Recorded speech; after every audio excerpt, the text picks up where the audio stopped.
পাকিস্তানের জন্য 2 লাখ টাকা 2.5 লাখ টাকা এদের ভিসা। আমি 8 ঘন্টা 10 ঘন্টা ডিউটি করার পরে কেন আমি পার্ট টাইম ডিউটি করতে বাইরে? এই জন্যই তো বাঙালি ওখানে যে আকাম কুকাম করে।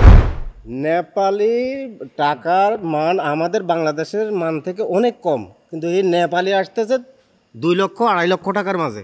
আর আমার দেশের টাকার মান থাকা অবস্থায় আমি 5 লাখ 5.5 লাখ ম্যাক্সিমাম 6 লক্ষ টাকা খরচ হয়ে যায়। 5.5 লাখ যদি আমি এম্বাসিরে দিই, 50,000 আমার ব্যক্তিগত খরচ আছে, 6 লক্ষ টাকা। 6 লক্ষ টাকা আমি কি করে উঠাম?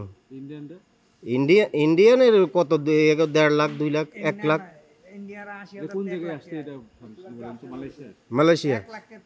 শুধু মালয়েশিয়া না, আমি দুবাই 9 বছর ছিলাম। দুবাইতে আমি দেখছি, আমি 2009 সালে দুবাই গেছি, 18 সালে দুবাই থেকে ফেরত আসছি। সেম পরিস্থিতি ঠিক দুবাই, তো আরব গালফে, শুধু পুরা মিডল ইস্টে একই পরিস্থিতি। পাকিস্তানের জন্য 2 লাখ টাকা 2.5 লাখ টাকা এদের ভিসা, ইন্ডিয়ানের 1 লক্ষ টাকা, নেপালের 2 হইতে 2.5 লক্ষ টাকা, শ্রীলঙ্কার 1.5 লক্ষ টাকা। সারা মিডল ইস্টে যত গরিব দেশ আছে সবাই 2 লাখ টাকা 2.5 লাখ টাকার মাঝে ভিসা। কিন্তু এখনও আরব গালফে এখনও লোক যেতে 5 লক্ষ টাকার নিচে, একটা লেবার যেতে হলে 5 লক্ষ টাকা লাগে। 700-800 রিয়াল বেতনে যায়। 800 রিয়ালে বেতন যাইয়া 5 লক্ষ টাকায় কয় বছর লাগবে ওই টাকাটা উঠাইতে? এই জন্যই তো বাঙালি ওখানে যে আকাম কুকাম করে, চুরি করে, এ করে অবৈধ কাজ করে, বাইরে কাজ করে। আমি 8 ঘন্টা 10 ঘন্টা ডিউটি করার পরে কেন আমি পার্ট টাইম ডিউটি করতে বাইরে? মজবুরি। আমার 800 টাকা বাংলাদেশে কত? 20,000 22,000 টাকা হয় নিজের খাওয়ান।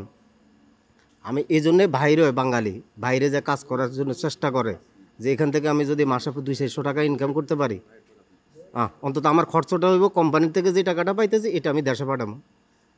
এরপর পুলিশের কাছে ধরা খায়, পুলিশ দেশে সফর করায় দেয়। সবচেয়ে নিম্ন স্তরের বেতন হইল আমাদের বাংলাদেশের লেবারের।